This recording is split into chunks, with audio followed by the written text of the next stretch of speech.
Good morning, everybody, and welcome to the Hail Call. I'm here with Matt and Teddy this week. It is springtime kind of across the country. It seems like this last week, including today, several turkey seasons have opened here across. Matt and Teddy, yours opens on Friday. I think you were saying off air. Is that correct? Yep. Yes, sir. Yep. Yeah. We've had a little bit of nice weather here. It was really windy yesterday, but this morning it was like 31 degrees, but it was pretty calm and clear. We had a lot of people bringing turkeys into the shop for our Big Tom contest. A couple guys at work shot a couple birds this morning, and been seeing quite a few people posting here on the old social media. So the birds must have been on fire here in the Midwest this morning. So, what is this big Tom contest? Yeah, so we do like a big turkey contest every year, and basically we use like the NWTF scoring, like how they score their turkeys. So like you enter the weight, the beard length, and then the length of each spur, and they have a calculator on there because they have them each weighted a little bit differently. So like if you have a turkey with 1.5 inch spurs, that's going to far outweigh somebody that has, even if your 1.5 inch bird only or has a 9 inch beard, it's going to outweigh somebody with a heavier bird with a longer beard. Like the spurs carry the most weight into the score. So Is that official scoring or? I believe so. Yeah. Official I mean, by if you, NWTF at least. yeah, like it's on their site. So I'm not like a turkey scorer. I'm more of a deer scorer, if anything. But yeah, that's how they score it. Dude, I looked up this official turkey scoring one time, and I thought the beard score weighed more than the spurs. I want to say spurs are number one, beards two, weight is three. I would think that the Spurs probably carry So the most weight like because a people prime like, example. people like giant hooks on a bird. So Yeah, like because I think so. Like a prime example today, some of the birds that we had come in. This is usually when we see our heaviest birds. It's like the first week of the season, right? They're coming out of winter. They've been eating a lot, and they haven't been running around. Their metabolism isn't quite as high as like in the warmer months. So like our heaviest bird today was like just about 25 pounds. Wow. I mean, So that's a big bird. which is a good bird, and they were all like 23 flat to like 24, and one was like high 24.8 or something. And Ethan, my one coworker, he shot a bird, had 7/8 inch spurs, but it had an 11.5 inch beard, or like 11 3/4 inch beard. Had a hella long beard on it. Now we had another guy come in. He had like a 1 3/8 spurs on each one, Whew. which is really good for Minnesota. That's an older bird, yeah. Yeah. And the crazy thing was this guy is buddies with one of our other coworkers, and he had sent a video to Stacy, one of our archery guys. And Stacy's like, he sent me this video and it had two like pretty nice birds in front of him. And he's like, are you going to shoot one? He's like, I'm waiting for a bigger one. And he's like, they're Toms. He's like, Yeah, what? yeah, full tail fan. He's like, what are you waiting for like a bigger bird? Well, then it was like 2 o'clock this afternoon. This guy comes in. Stacy's like, well, he's like, here to register a bird. He's like, you waited it out and actually shot a bigger Tom. He's like, yep. And yeah, 1 3/8 spurs and like a 7.5 or no, sorry, 11.5 inch beard. So that would be a pretty high scoring bird. Oh, you're damn right. 11.5 inch beard and then 1 3/8 spurs. Yeah. Yeah. Are you looking at the scoring thing? Yes. Is it You have beard or been is it fact checked, spurs? Mike. Yeah, you have been fact checked. Is it beard? So I'm trying to find my my calculator app in order to how to score it. Like, Matt, do you have a calculator app on your?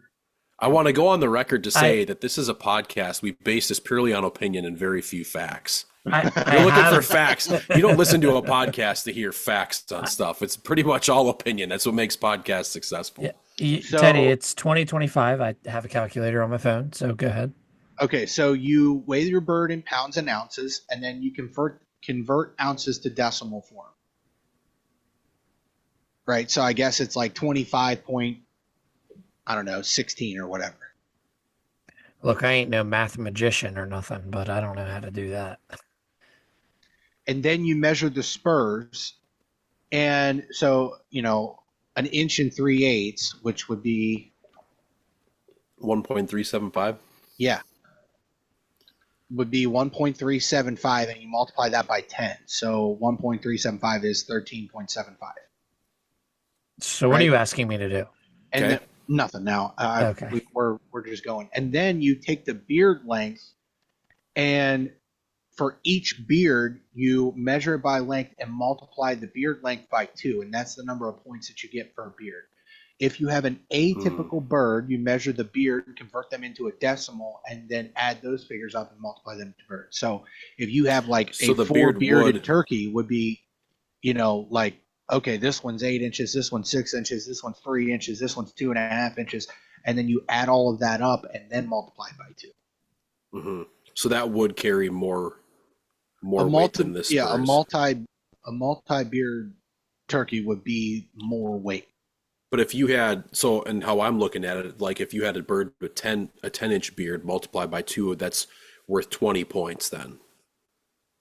Yes. Whereas the spurs, if you had a bird with 1.25 spurs and you multiply it by 10, now, okay, but is that per spur?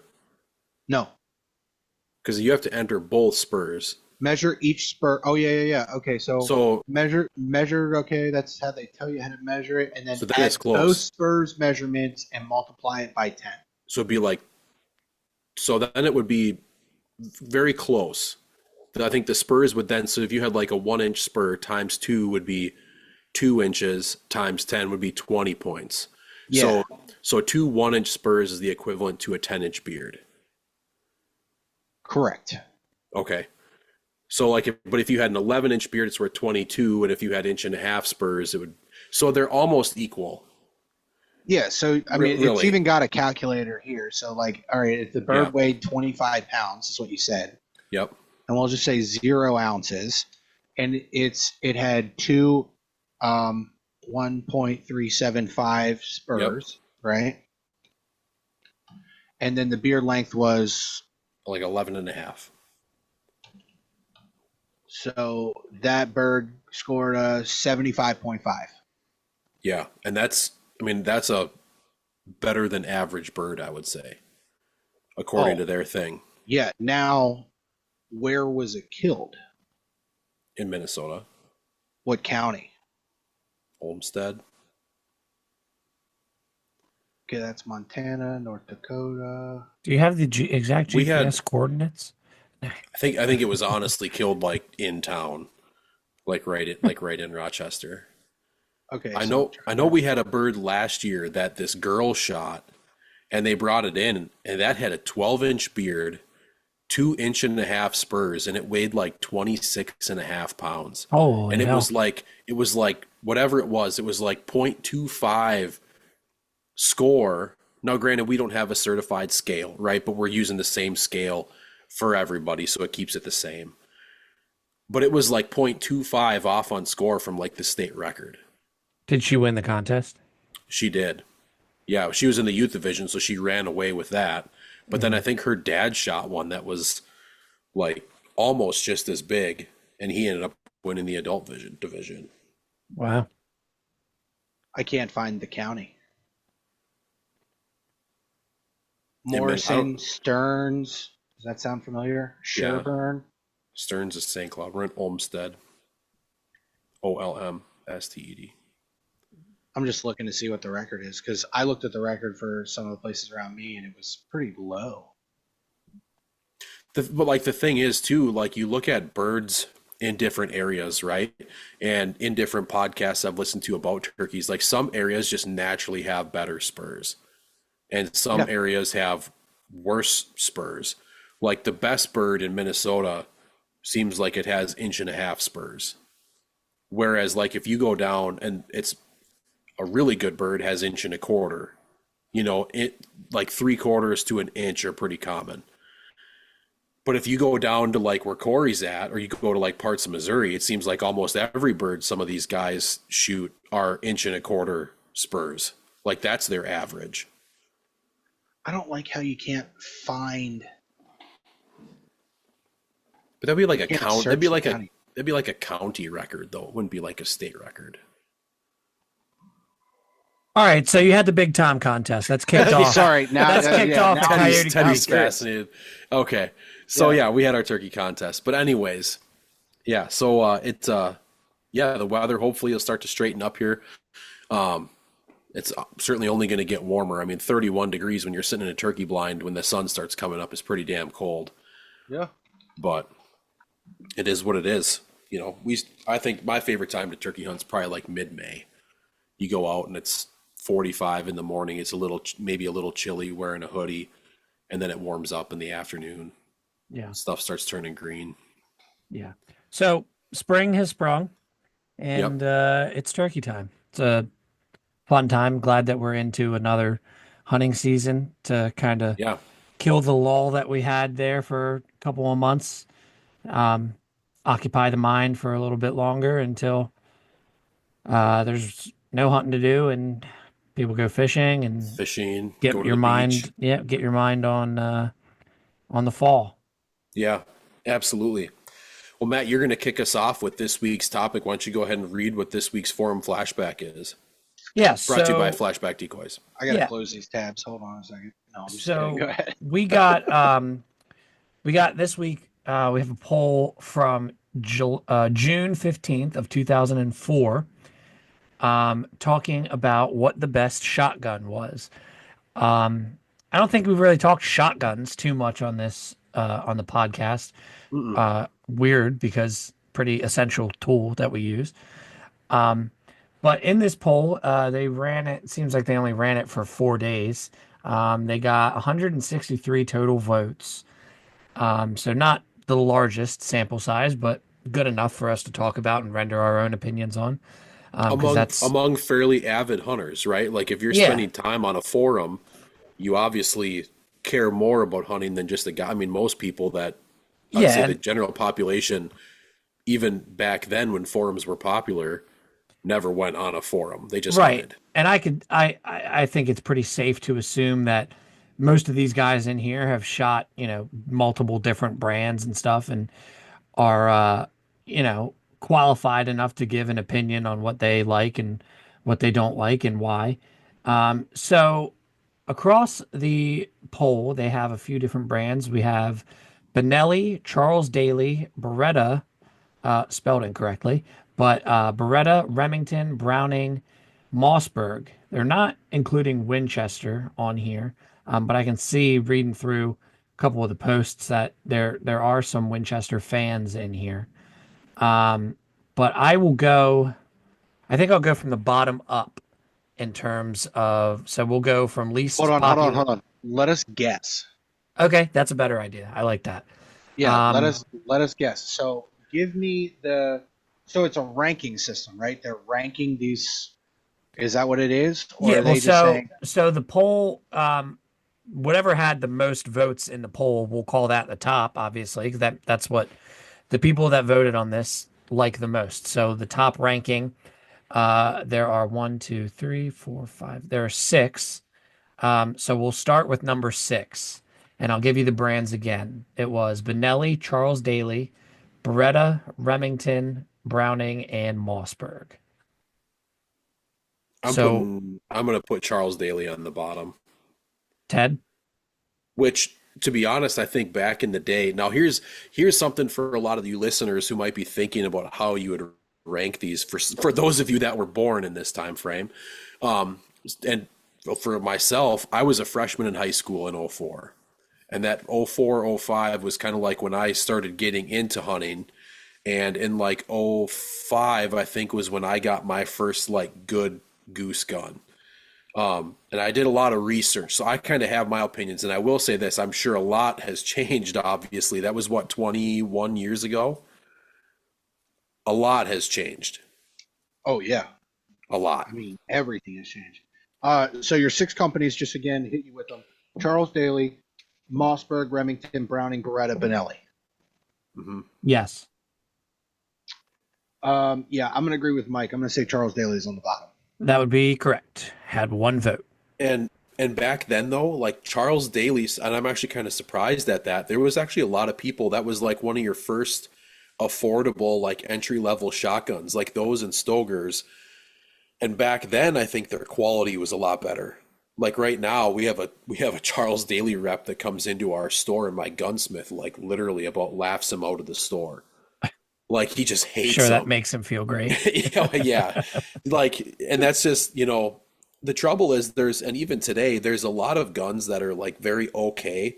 Now, as somebody who works in a gun shop and we have a master gunsmith that's been doing it for like 35 years, we don't hardly touch a gun that's made in Turkey.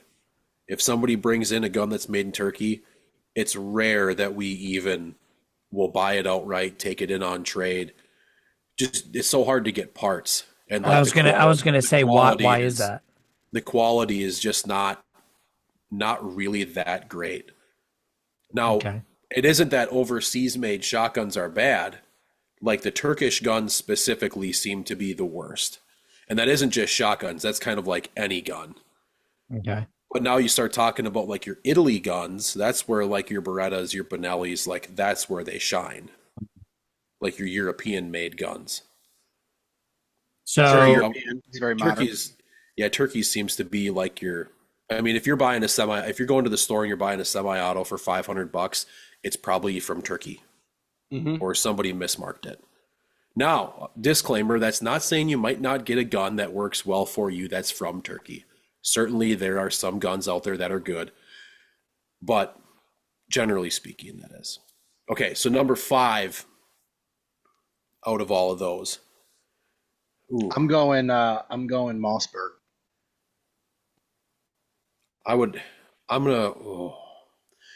God, you know how many Mossberg 500s are out there? I'm probably going to agree, and the only reason I say that is because you have you said Benelli is on there, Beretta is on there, yep. Remington, and then what's one more that I missed? Browning. I'm going to put all of those above. Okay, so both of you say that Mossberg is 5. Yeah. You would be correct. Mossberg had 11 votes here.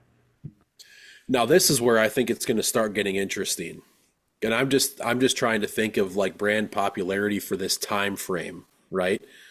Now, I'm just ranking them based off of what I think. Yeah. So in my opinion, I would say number 4 is where I would put like your Browning Winchesters, which are very similar, but I think they're going to be higher based on the time frame. Actually, right now, if I had this poll right now, I would put Remington. But I would say in 2004, I think your Remingtons are going to be toward the top. So we can it's probably safe that we group Winchester and Browning together for the purpose of this poll, since there wasn't same company, right? Yeah. Yeah, and there wasn't a Winchester line item. So we'll group those two together. But I'm trying to think like what the first Winchester like semi-auto was that was popular. They had that Super X2, which was a very, very feast or famine gun. I know a lot of people that like, bad one. Yeah, you either got one that was bulletproof or you had one that was terrible. And I know a couple people that have both. I've seen more bad ones than I have good ones. But my buddies that have good Super X2s are still running them today, and they're machines. Yeah, I was about to say the SX2s that I still see around, people really, really like them. And I guess those were the good ones out of the batch that are still running today. Love or hate them. You know, like you either love it or hate it. Yep. But so we're on number 4. So for the time period, what do you guys think? I am disagreeing with Mike. So Mike put Browning and Winchester in number 4, right? Or are you putting Remington there? What'd you say? I think for that time I will stick with Browning. Although now that I'm thinking about it, I'm going to say Beretta. Oh, I think Beretta, but I'll stick with my first one. And the reason I say that, thinking about it, is the guns that Beretta had back then would be like your Eureka's, your Optimas. They didn't have the rotating bolt until they came out with the Extrema 1, which was my first gun, like semi-auto that I got, which was right around the same time that like your Super Black Eagle 2s came out, and like that, maybe it was 04, but that like 05-ish, that mid 2000s time frame. But at that time, I'm taking into consideration too, I remember looking through catalogs like your Cabela's catalog, your Max catalogs where they had guns, and those were like the first guns that were like $1,200. They were like the most expensive shotguns. And I think at that time, I don't think a lot of people wanted to spend that much. Like your 870s were everywhere. And they're still out there, Yep. to be Yep. honest. Like, let's be honest, those same guns are still out there. But go ahead, Ted. What were you gonna say? I was going to put Beretta in 4. I was going to put Beretta at 4 for sure, just because, like you said, the Extrema, wasn't a big fan of it. It was a big, heavy gun. It was. As I was growing up, we already had those big, heavy guns, right? Mhm. So, that's going to come in my number 3 spot that we like, that me and my dad like better than Berettas, which my number 3 spot. Well, hold on. Oh, So Mike, your original vote for the number 4 spot was Browning. Browning, but your heart said Beretta. And After. Yep. yeah, and Ted, your vote was Beretta. correct. You guys are good. It was Beretta. Okay. You guys are good. We'll give you that one, Mike. Yeah. Okay, moving on. We're up to number 3 now. The 3 spot. The Well, 3 spot. Ted, and the you 2 spot almost- is tough. Yeah. I mean, so we're left with. I We're guess I left should with what- say. I guess I should say Beretta had 19 of those votes, so it was We're 11 left with- points. We're left with what? 11.7%. Remington and Benelli. Left with Brownington, Browning. Yeah. Browning, Remington, and Benelli. So my 3 For spot is that going to time. be a close. It's like 2A and 2B. Oh man, I gotta go Remington here. The 1187 and the 870s, like even the Sportsman's 1100s. And I'm gonna go the opposite. I'm saving. I think for that time frame, I'm gonna say Remington is number 1, and I think Benelli's, even though they had like their like H&Ks, their Super 90s and stuff like that, I'll put those as. I don't think they had taken off yet. No, I mean, because I think if you took this poll now, Benelli would probably be number 1. Mm-hmm. So, but I your think at number that 3 time, spot. I'm gonna say number 3 is gonna be Benelli. And I'm going Remington. Number 3 was Browning. So we're Browning. both wrong. Number 3 was Browning with 29 votes. Wow. So I guess maybe that was the time frame where they got away from the humpback in the original A5. You would have had like your Browning golds. Yeah. I Okay. think. And And even your that, like silver- Brown and Gold was a good shotgun, though. Yes. Yeah, it was.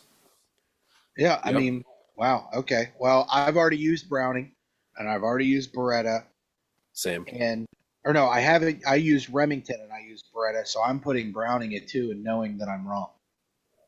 Yeah. Well, so we're at number 2 now. Browning had 29 votes there. Number 2 was Remington with 45 votes.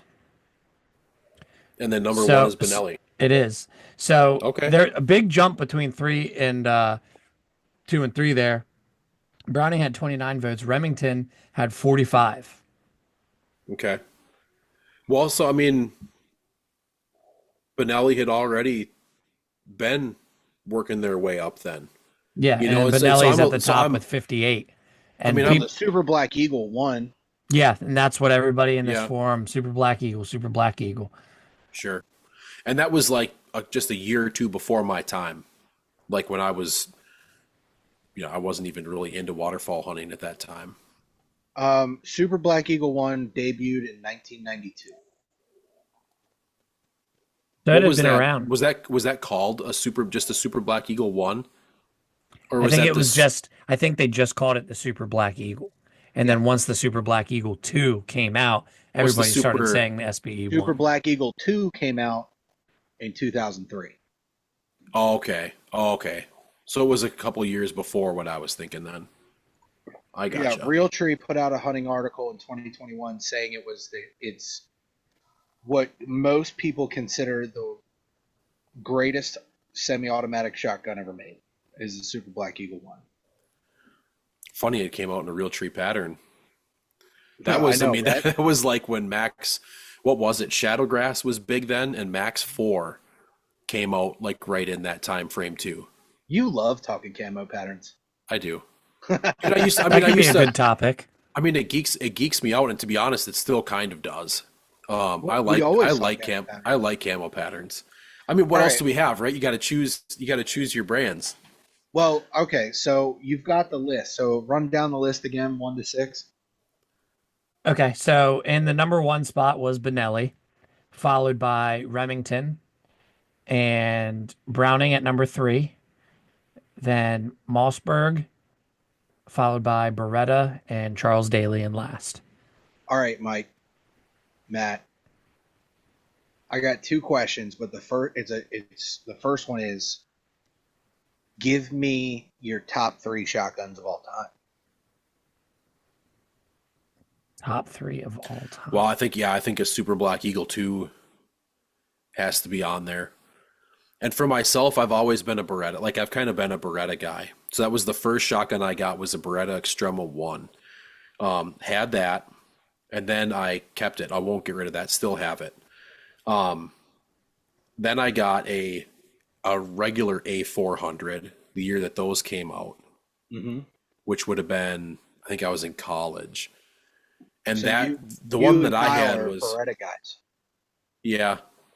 So and I made a switch in there too. So I had bought that A400 and the one that I got was junk. Like right from the start, it was junk. Took it out on the first hunt. And like for whatever reason, our opening day of duck season, which was like early October, it was like 30 degrees for a high. We froze our asses off. And that gun like just wouldn't cycle. And I was like, I don't know, maybe it's because it's cold. Like, but this thing's brand new. Like the first 5 rounds I put through it were 3-inch number 4 steel. And as fast as you could pull the trigger, pop, pop, pop, pop, pop, pop, pop. And then I took it out hunting. I was like, this thing's going to be great. And it sucked. And had a bunch of jams, had some stovepipes, had one time, like me and my buddy Trav were on a sandbar, pulled up on the last 3 geese we had to shoot. The first shot for each of us, we each dumped one, his gun jams, my gun jams. I had a live round in the chamber, could not put the safety on, and couldn't eject the live round. Ooh. And I That's was scary. like, yeah, so I literally disassembled the gun, like out there, and I took it back. I was like, you guys need to send this back. Well, there's nothing wrong with it. I'm like, I cannot have this gun. Like I was just starting to guide at that time. Like I don't need to have clients, people screwing around, like moving my gun around in the event of picking up stuff, and all of a sudden like this thing goes off. Like absolutely not. So I traded that to a guy for another Extrema 1. So then I had 2 of them and shot those for a while. And then I was figuring out, I'd lost a bunch of weight in there. I got sick. Having that bigger gun, I just all of a sudden didn't start shooting it very well, which was kind of strange. So then I bought a Black Eagle 2 in like 2017. It was right when I started at Coyote Creek. Bought a Super Black Eagle 2 and shot that. That was pretty good. Then I bought a Black Eagle 3, hated that, which I think is kind of the consensus among a lot of people. Some people have fine luck with them. But there was a lot of people that had Black Eagle 3s and dumped them. Especially like the newest, like when they first came out, Yeah, the first gen of the Super Black Eagle 3s were teetotal junk. yeah, and that's what I had. I mean, I remember the first couple hunts I took it on. I bet I shot 3 boxes of shells and got 5 geese. Yep. Like I could not hit stuff with them. I mean, was bad. So Are I you a sold. raised rib guy or are you a flat rib guy? I used to be flat rib, and now I think my biggest shooting flaw is I have a hard time sometimes getting my head down on the gun where it needs to be. So having that raised rib helps a little bit. Yeah. And to be honest, I've been wanting to get a shot cam to see like how I'm shooting on some stuff, because there's sometimes like I don't know how I'm not hitting stuff. Those things look so badass. Have you looked into these shot cams? Yeah, but they're like $600, which is like the only reason why I haven't got one. So I think it's Tacticam, or there's 2 like barrel camera companies. Right? I'm talking Shot Cam, the brand. Yeah, shot cam with a K. Yeah. Yep. If I'm Yep. going to get a barrel camera, it's going to be that one. Yeah, I'm not a fan of Tacticam anything. Yeah, I But- mean the Tacticam, apparently the battery doesn't last just because ShotCam's individual technology where it's motion activated Yeah. is pretty cool. Yeah. So, Mike, what So- were your top three? I would put a Black Eagle 2 on there. I mean, I've been a big fan of the Extremo 1. Like, I still have them. Those are my workhorse guns where I bring them with on all of my, like, out-of-state hunts that when shit hits the fan and somebody's gun breaks, I give them that gun. Hmm. And to be honest, those are really about the only guns. Like, I have shot other people's guns. You got 2 on there? Yeah, I mean, I'm just trying to think like through all the guns that myself. No, I would say it now. I have not owned one. There's a lot of people that have had really good luck with like the Winchester Super X3s. The Super X3s and 4s have really come a long way. My buddy Travis has one. Now, granted, if he would clean it, the thing's like rusted together. The only reason he has issues is he's had it for probably over 10 years and just never cleans it. I'm sure he'll call me after he hears this, but he knows what I'm talking about. I would put the Winchesters up there. I think that there's a lot of people that have really good luck with those. And then, I mean, outside of like the Berettas, I think Franke's, I think based off that Benelli platform, I think right now are probably your best bang for the buck. And I also base some of this opinion on what we see in our store.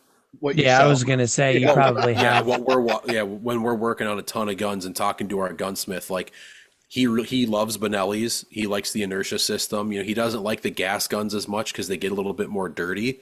But I like the gas guns because I feel like I've just had more reliability with them, and I'm more familiar with them. Like if I need to strip it down in the field to, you know, use a sock or something to clean this thing up because it's not working, I feel like I can do that more efficiently than a Benelli. Yeah. So yeah. Yeah, Well, I like would you're- side. yeah, I would go ahead. side with you on the on the gas comment. I prefer a gas gun to an inertia gun myself.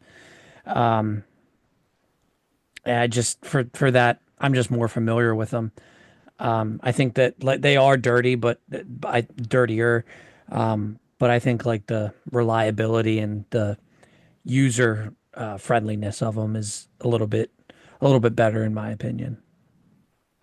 And Teddy, you're a Benelli guy, right? Oh yeah. Yeah. And I mean, I can't knock anybody that, I mean, the majority of my buddy Travis is like the only one in our group that like doesn't shoot one. Dude, I think I mean there's a few classics out there that I mean the 3 guns 1100s. I mean, that's Yeah. why I was surprised that Remington maybe wasn't number one. You have obviously like your 870s. Yeah, But that then was you going to have, be like, one of your- my top your 3 too. 1100s. You guys are are saying all these so gas popular. guns are so reliable. I've seen some crazy shit with an 870 where I mean I've seen it used as a boat paddle, I've seen it used as a club, I've seen it used as a lot of different things. Well, we're talking And- semi-autos, Ted. There's no doubt that an 870 or like a Wingmaster, the older built ones are. That gun, Yeah. Tough as nails. yeah, Yeah. talk to every guide on the Eastern Shore and what gun do they have in their boat is an 870 because they just beat the brakes off of it. What's so crazy to me though, and the only way that I can maybe make it work in my mind is how does Remington go like out of business and get sold when you've had the most reliable pump shotgun Since Vietnam, since forever. And the only think- reason why Mossbergs were used in the military is they were the cheapest military contract. I think I a would lot of never- that I'm- Remington deal was politically based. Very well could be. Unfortunately. Yeah, there are. Unfortunately, there's a lot of that happens too. Like Nikon has got out of like rifle scopes because what was it? Somebody shot a lion with it, or Nikon used to advertise that they are the scope of choice for like safari hunts and stuff like that. yeah. So now Nikon is for their glass. It's like binoculars, rangefinders, and camera Yeah. lenses. I Spotting did just get scopes new and binoculars this week. Yeah, What'd you got you some get? new binos. Yeah, I got the Diamondback 12 by 50s from Vortex. Yeah, that's a great all around bino. But back to shotguns. There's like I couldn't agree more with Franke and even Stoger being highly underrated as far as shotguns. Like for the price point of Franke, I don't know if they're. I had an I-12 and I loved that gun. You liked it? Yeah, I loved it. That was my first semi-auto shotgun that I had bought myself. You know, the first Okay. semi-auto shotgun I ever had was a Remington 1100. and it shot 3-inch shells. There was no such thing as 3.5-inch, and I've kind of stuck with that mantra to this past year. Because it's like, I don't know, I just don't feel the need to shoot 3.5-inch shells. A lot of times people say that you get more of a pattern density with 3-inch shells. But anyways, that Franke I-12, the Remington 1100, if I don't say the Browning A5, like the old humpbacks, those are some workhorse guns. Yep. Ka-ching, ka-ching. Yep. Ka-ching. The Super Black. They did make a cool sound, right? Yep.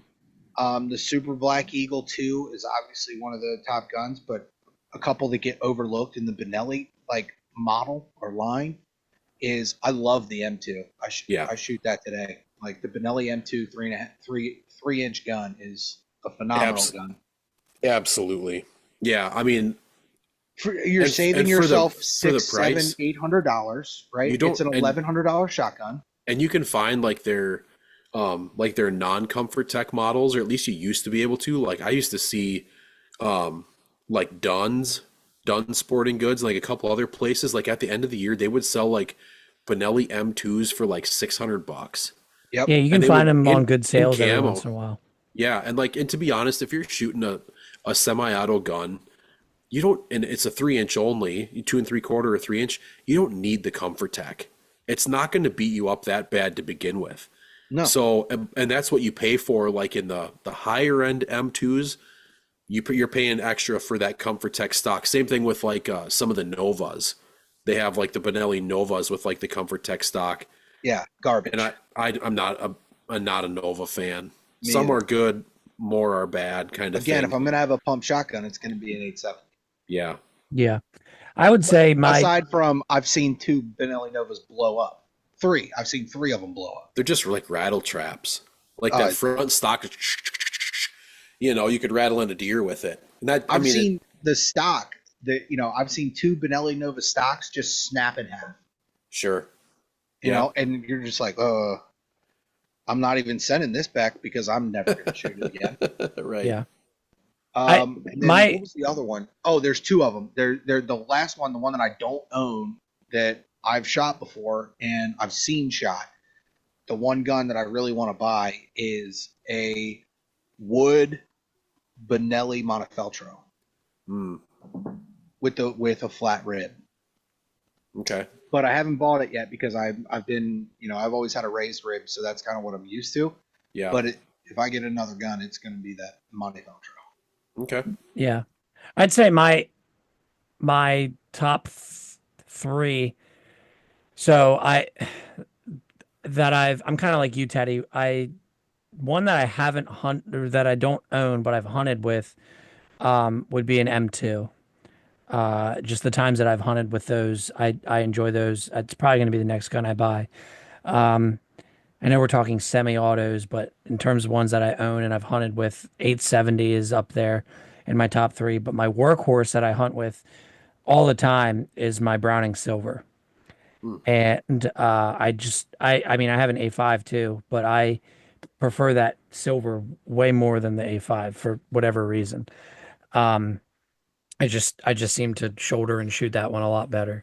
And it's a gun that I don't really see a lot of people hunting with, and a lot of people, I don't really know many people that have one and hunt with one, but I just, for whatever reason, it was the first semi-auto that I bought, and I just really like it. Yeah, I don't they've got Browning Satori's on here. I've never shot an over and under. I've never been an over and under fan. Yeah, or even I've seen a couple people around me shoot a side by side. I'm like, no. If I wanted to take it back old school, I would maybe get a side by side or something. But yeah, but the over and under and the side by side, I'm just not really interested in personally. I've seen guys shoot them well, and they are some pretty guns, but no, man. I've never just been I don't know if it's the rear end with having your break open lever on an over under. I just, for whatever reason, every time I pull them up, I've tried shooting them at just trap and stuff like that. I've just never shot over under as well. Yeah. See, my dad's a Beretta guy. He's always shot Beretta. Yep. And I recently have converted into Benelli because I was like, man, I'm saving up money. I'm gonna buy a gun for this hunting season. You know, this was 2 years ago. I'm gonna get a gun.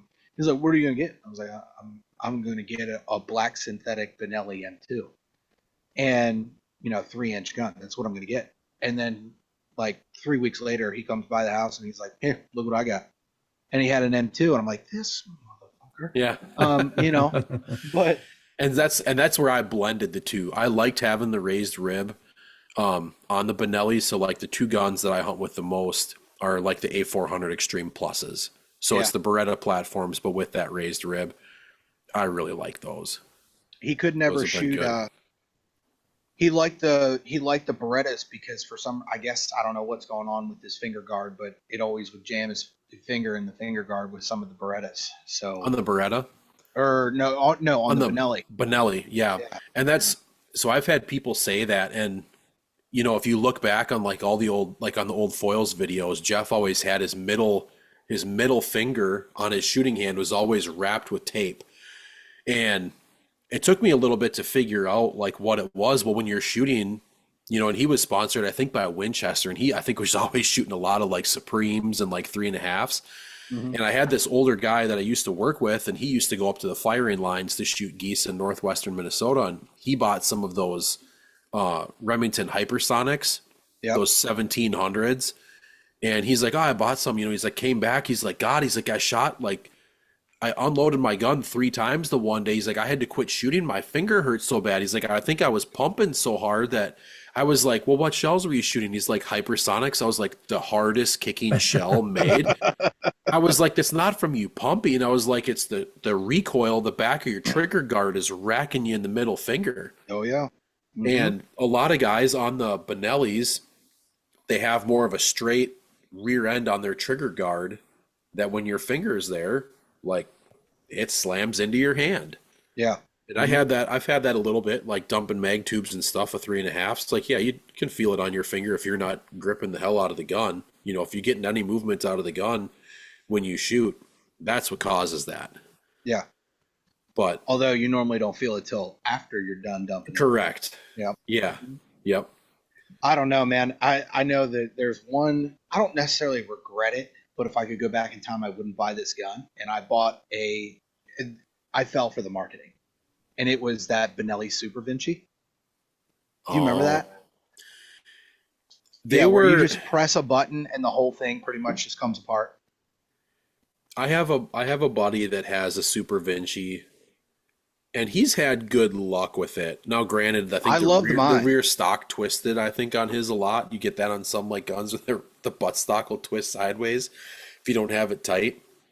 Yep. I have shot those a couple times. I didn't care for the forearm on it. They're very smooth, like pull up and I actually totally forgot about a Super Vinci. I forgot that like Benelli, just because it like skyrocketed. Everybody was talking about it, and then just boom, slam right to the bottom. Yep. And I feel like if it would have stuck around a little bit longer because the safety was in the front and not the back. Like every other gun, the Benelli makes the safeties in the back, and this one was in the front. So when I switched, I was all screwed up. And that never bothered me because on my Berettas, the safety's in the front. Oh, okay. Yeah, so the safety's in the back with most of the Benelli. So when I switched from the Vinci to the M2, it took a little bit adjusting. But I don't know. This was a good topic. I like talking shotguns. Yeah, absolutely. All right. Well, let's pause this and we'll run an ad and we'll come back with our round 2 scores for the contest and we'll close this episode out. Sounds good. No, you bring us back. All right, we're back and we're going to have Teddy go over the third round, whoever is making the third round. So it'll be like our second round cut. Teddy, how many are we bringing back? Thanks for throwing it over to me, Mike. I'm bringing back 6 contestants to the final round, and that's a total of 6. It's a pretty close contest. So in no apparent order, well, there is an order. It's alphabetical by your first name. The first person coming back is Adam Glass, then Ethan McPeak, then Mason Tate, Seth Roussel, Tanner Frock, and Tyler Heaton. Those are your 6. So I'll run it one more time. Adam Glass, Ethan McPeak, Mason Tate, Seth Roussel, Tanner Frock, and Tyler Heaton. 6 people coming back, and they have until Sunday at midnight to get this contest, get this next round in. Mm-hmm. And once they get that next round in, we'll judge it, and we will pray to the calling gods that we will not have a tie. Correct. Right? I don't know. Yeah. We didn't even discuss how we're going to handle ties. I guess we'll cross that bridge when we get there. Maybe we'll have them live on the podcast, and they'll have to come on and do it right here in front of us. Okay. That'd be we'll crazy. Have to see. Yeah, it would. That'd be kind of cool. Well, perfect. Teddy, thanks for going over that. Thank you to everybody that has entered and called in the online live duck. Thank you guys for tuning in this week. We hope you guys are getting out to the turkey woods. Be safe. Make sure you wear your Sawyers to keep those ticks away. Everybody be safe hunting. And thanks for tuning in to another episode of The Hail Call.